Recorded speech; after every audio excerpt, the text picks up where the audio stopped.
I have to tell you how cool it was to have your own motorcycle when you were in junior high school.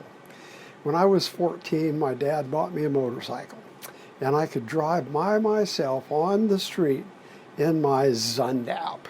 It was a 1959 250cc 14.5 brake horsepower Zundapp cruising motorcycle with big hunky fenders and handlebars that were real comfortable. It was a heavy bike. It would really go. It would do about 90 miles an hour, and it was super easy to start. That was the amazing thing. Well, I would drive it to school, and that was a privilege that only a few people had. There were maybe 15 other bikes at school, and we would all park in this designated area that you could park scooters. Most people had to walk or ride the bus to school. But there was maybe 15 or 20 guys that had bikes. Now, all of the other machines, except for mine, were not motorcycles. They were scooters. Scooters were real popular back then. Motorcycles weren't so popular. They were, I guess, more expensive, a little harder to find something that would meet that 14.5 brake horsepower limit. Well, everybody at our school rode Cushman scooters. I'll say it again. Cushman scooters. They were all white. Each one, they looked just alike. I don't know how they told them apart. And they were all 5 brake horsepower.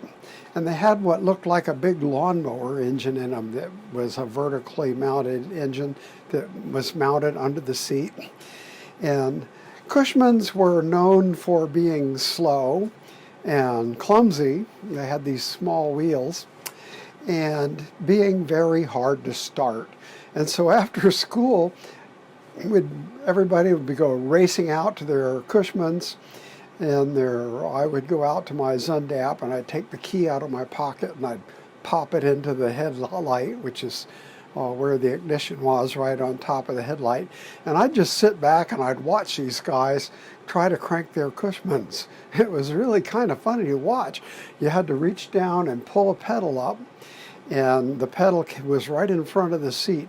And then you'd step on the pedal with your right foot, unless you were left-footed, and you would step on the pedal with your right foot, and you'd have to kind of jump on it. It was hard to push down. You would have to your other foot would come off the ground while you were holding the handles, and you'd jump on that thing with all your weight, and the Cushman would go blugga blugga. And then you'd pull it up and do it again, and it would go blugga blugga, but it wouldn't fire. You'd pull it up again and blugga blugga, and pull it up again and blugga blugga. And it would take about 10 blugga bluggas for that thing to start. And they were all like that, all 15 of them. And I would just sit there and I'd sort of watch them, and sometimes I'd kind of smirk, unless I was in a hurry, of course, in which case I'd just jump on and take off. But I remember one day, everybody was over there trying to crank their Cushmans, blugga, blugga, blugga, blugga, blugga, blugga, blugga, blugga. And I said, "Hey guys, watch this." And I turned the key on my Zundapp, and I reached down, and it had a Kickstarter too. But the Kickstarter on a Zundapp was really easy to work.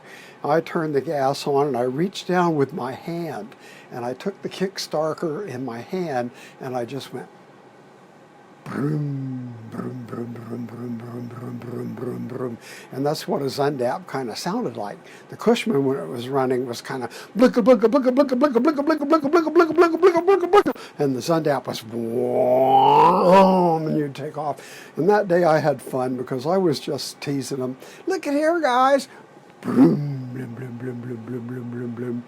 Yeah, and I kind of ruled the roost there until one day there was this guy named Mike. I can't remember his last name right now.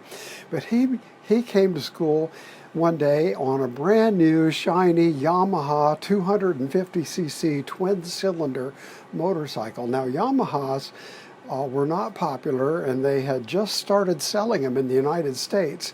And he had bought a brand new one. And I'll tell you, that thing was a beast. First time he drove it to school, everybody gathered around it, and they all wanted to look at it. And it wasn't big, heavy-loaded street bike like mine. It was kind of semi-stripped down. You wouldn't call it a dirt bike, but it was really kind of lightweight made, lightweight framed with lightweight fenders and handlebars. You had to lean forward a little bit more. I guess you'd call it not quite a crotch rocket, but a semi-crotch rocket. And he was quite the star there on that Yamaha. And quite frankly, his Yamaha, because it was twin cylinders, 250 cc's, 14.5 brake horsepower, just like my Zundapp, but because it was twin cylinders, it would eat my Zundapp alive when it came to performance. He could leave me in the dust. And a couple of times we did. We even got out and had a little friendly race.